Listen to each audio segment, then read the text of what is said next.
Study Chimes में आप सभी का स्वागत है। आज हम लोग 1000 जीके जीएस सीरीज़ का पार्ट 15 देखने जा रहे हैं। हमारा पहला प्रश्न है, ग्रीनविच मीन टाइम ये रेखा किस अक्षांश पर स्थित है? तो ये हमारी जो है पृथ्वी है, ठीक है। और इस पृथ्वी के ऊपर में हमारी जो काल्पनिक रेखाएं जो होती हैं, यानी कि हमारी जो देशांतर हैं, ठीक है, ये इस पर खिंचे हुए होते हैं हमारे। तो इसके जो 0 डिग्री देशांतर, ठीक है, तो हमारा 0 डिग्री देशांतर से एक रेखा गई है जो कि हमारी प्राइम मेरिडियन कहलाती है, ठीक है। तो ये जो प्राइम मेरिडियन है ये लंदन के अंदर जो ग्रीनविच है, ठीक है, वहाँ पर जो रॉयल ऑब्जर्वेटरी है उससे होकर गुजरती है, ठीक है। और इसे जो है हम लोग मुख्य मध्ययान रेखा यानी कि प्राइम मेरिडियन के नाम से जानते हैं। ये रेखा जो है ये पृथ्वी को पूर्वी भाग यानी कि जो हमारा ये ईस्ट पोर्शन और जो हमारा पश्चिमी भाग यानी जो हमारा वेस्ट पोर्शन है, ठीक है, तो इसे जो है पश्चिमी गोलार्ध और उत्तरी गोलार्ध ये बीच से काट रही है ना, 2 भागों में विभाजित कर रही है, ठीक है। तो हमारी पृथ्वी जो हमें पता है वेस्ट टू ईस्ट मूव करती है। तो यहाँ पर जो हमारा ईस्ट में जो भी हमारे देश होंगे तो वहाँ पर समय जो है इस 0 डिग्री से आगे चल रहा होगा, ठीक है। और यहाँ पर जो वेस्ट में जो भी देश होंगे वहाँ पर समय जो है इस 0 डिग्री से पीछे चल रहा होगा। और ये जो रेखा है हमारी ये किन किन देशों से होकर गुजरती है? ये हमारी लंदन जो कि यूके के अंदर है, इसके अलावा जो फ्रांस है, ठीक है, फिर हमारा स्पेन, फिर हमारा अल्जीरिया, इसके अलावा जो है माली, फिर बुर्किना फासो, टोगो और घाना से होकर गुजरती है, ठीक है। ये आपको याद रखना है। तो जीएमटी रेखा जो है किस अक्षांश पर स्थित है? तो इसका सही उत्तर होगा हमारा ऑप्शन नंबर ए, 0 डिग्री देशांतर। ये जो है किसी भी अक्षांश पर स्थित नहीं है बल्कि ये एक देशांतर पर स्थित है, ठीक है। तो ये हमारा सही उत्तर होगा 0 डिग्री देशांतर, प्राइम मेरिडियन। हमारा अगला प्रश्न है, पादप वृद्धि हार्मोन जिब्रेलिन को किससे निकाला जाता है? तो इसका सही उत्तर होगा शैवाल यानी कि जो फंगस है, ठीक है। क्या होता है? फंगस। तो पहली बार इसे किस फंगस से निकाला गया था? इसे पहली बार जिब्रेला फुजी कुरोई नामक जो कवक है यानी फंगस है उससे निकाला गया था, ठीक है। ये चावल के पौधों में बकानी नामक रोग उत्पन्न करता है जिसे इंग्लिश के अंदर में फुलिश सीडलिंग के नाम से जानते हैं। और जिब्रेलिन का जो उपयोग है हमारा वो किसके लिए किया जाता है?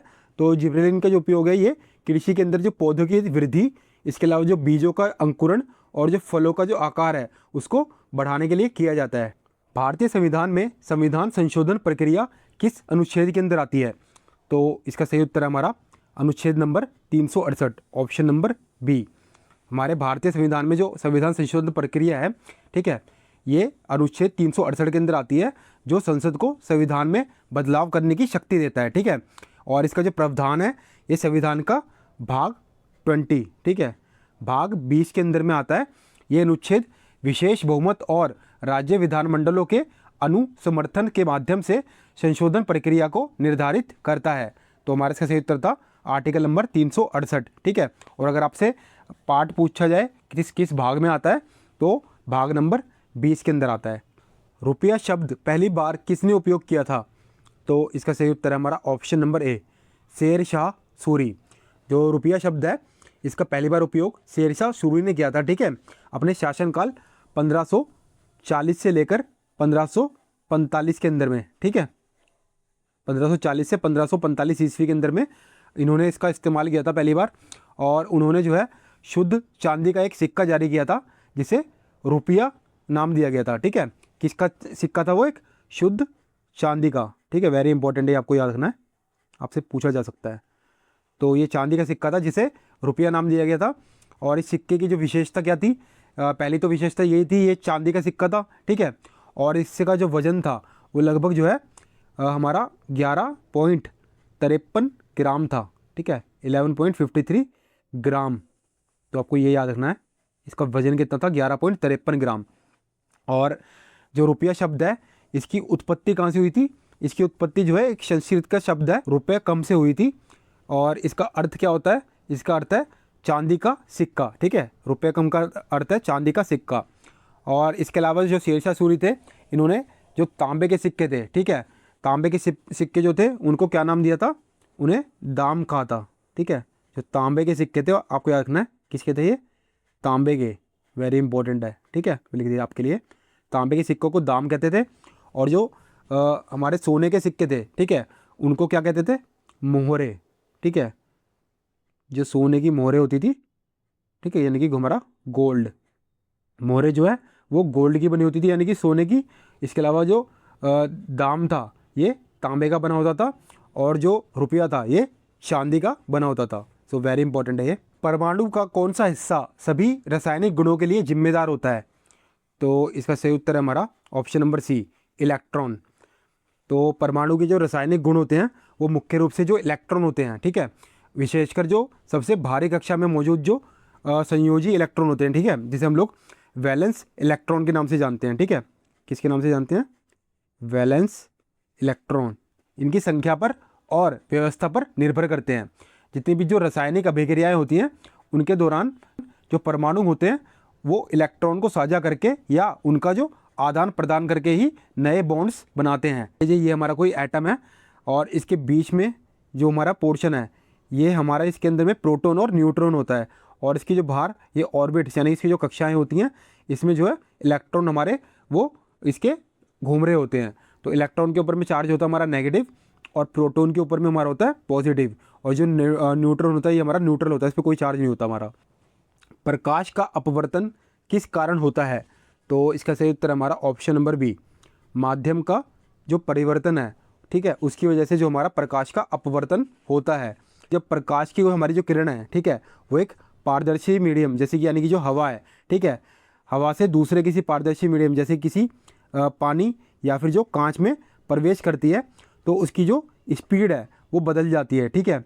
तो ये हमारी सीधी न जाने की वजह थोड़ी सी मुड़ जाती है, ठीक है, टिल्ट हो जाती है हमारी। यो इसलिए होता है क्योंकि जो अलग अलग माध्यम होते हैं ना उनकी डेंसिटी यानी कि उनका जो घनत्व है, ठीक है, वो भी अलग अलग होता है हमारा, जिससे जो प्रकाश का जो वेग है वो बदलता है, और वो अपने जो उसका जो पथ था उसका जो मतलब सीधा सीधे जा रहा था तो उस पर ना जाकर थोड़ा विचलित यानी कि मुड़ जाता है हमारा, ठीक है। और इसी घटना को हम लोग अपवर्तन यानी कि रिफ्रैक्शन ऑफ लाइट कहते हैं। कौन सी नदी दक्षिण गंगा के नाम से जानी जाती है?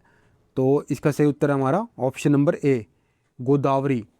तो गोदावरी नदी को जो है दक्षिण भारत की सबसे लंबी नदी है ये, ठीक है, ये 1465 किलोमीटर की है, इसकी लंबाई है। कितनी है? 1465 किलोमीटर। और इसे जो है दक्षिण गंगा या फिर वृद्ध गंगा के नाम से भी जानते हैं। ये कहाँ से निकलती है? ये महाराष्ट्र का जो नासिक जिला है ना उसके त्र्यंबकेश्वर से निकलती है और बंगाल की खाड़ी में गिर जाती है। नवजात शिशु में हड्डियों की संख्या लगभग कितनी होती है? तो इसका सही उत्तर है हमारा ऑप्शन नंबर सी, 300। तो जन्म के समय जो शिशु होता है उसका कंकाल मुख्य रूप से नरम जो उपास्थि यानी कि जो कार्टिलेज है ना, मैं लिख देता हूँ आपके लिए, कार्टिलेज यानी कि जो उपस्थि होती है ना उनसे बना होता है। तो जो बढ़ते समय आपस में जुड़कर ठोस हड्डी में बदल जाता है। तो जो अडल्ट होते हैं यानी कि जो हमारे जो जितने भी बड़े लोग होते हैं उनके जो संख्या होती है ना वो कम होकर सिर्फ 206 हड्डी की रह जाती है। कब होती है? जब ये जो कार्टिलेज है, ठीक है, ये कार्टिलेज हमारा क्या करता है, एक ठोस हड्डी में बदल जाता है।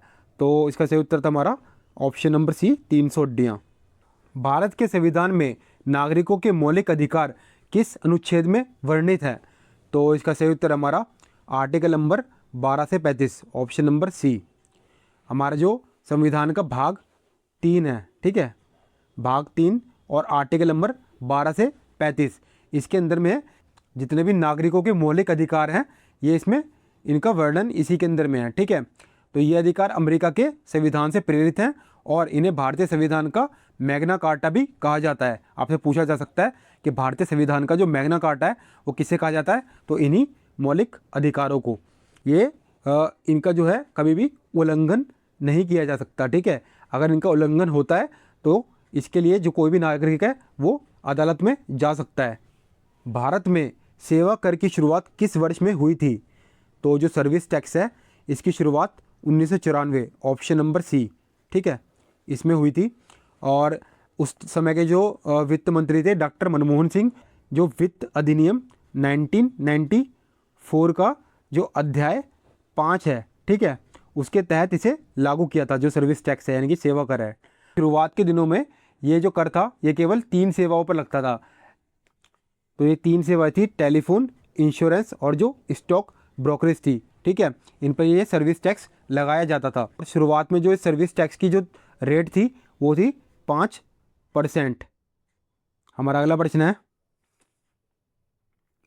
भारत का रिजर्व बैंक ऑफ इंडिया यानी कि आरबीआई कब स्थापित किया गया था?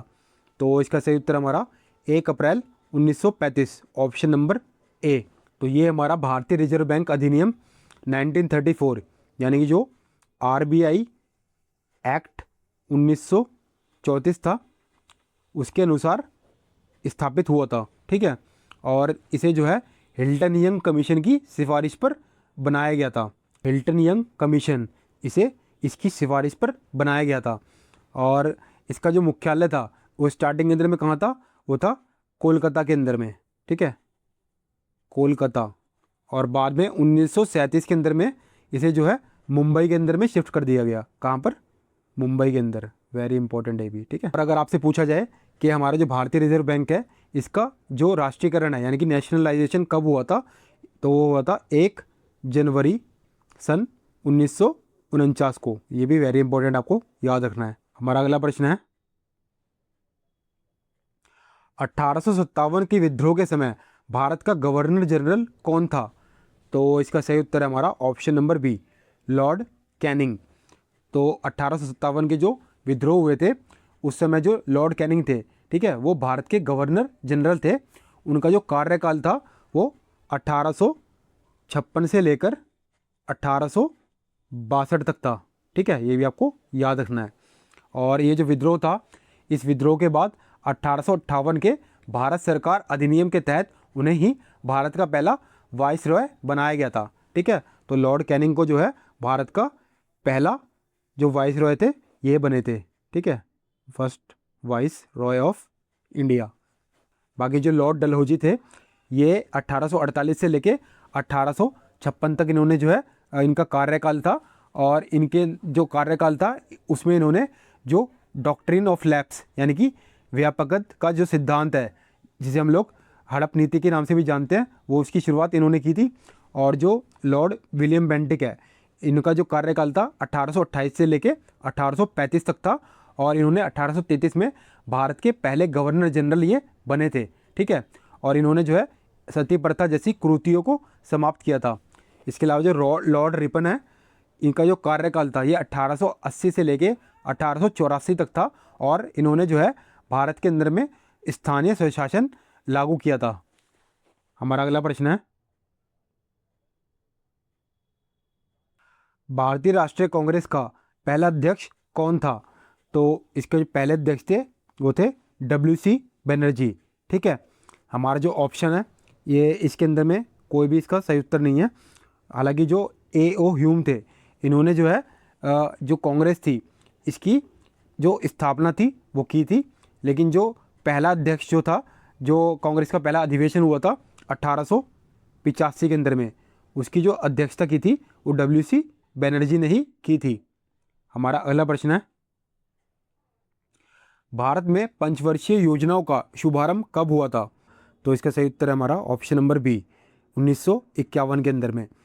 जो पहली योजना थी ये 1 अप्रैल 1951 से लेके मार्च 1956 तक चली थी। और इसका जो मॉडल था वो हैरोल्ड डोमर पर आधारित था, ठीक है। हैरोल्ड डोमर जो मॉडल था उस पर ये मॉडल आधारित था। और इसका जो मेन फोकस था वो कृषि के उत्पादन को बढ़ाना और जो खाद्य संकट था ना उसको दूर करना था। और ये जो है हमारे जो पहले प्रधानमंत्री थे श्री जवाहरलाल नेहरू, उन्होंने इसको चलाया था। और हमारा जो योजना आयोग है यानी कि जो प्लानिंग कमीशन है इसकी स्थापना कब हुई थी? इसकी स्थापना हुई थी 15 मार्च 1950 को, ठीक है, 1950 15 मार्च। लेकिन जो योजना की शुरुआत हुई थी वो 1951 में हुई थी, 1951 के अंदर में। तो डेट्स इट। आज हमने 1000 GK सीरीज़ का पार्ट 15 देखा। मैं आशा करता हूँ कि आपको ये पार्ट काफ़ी अच्छा लगा होगा। धन्यवाद।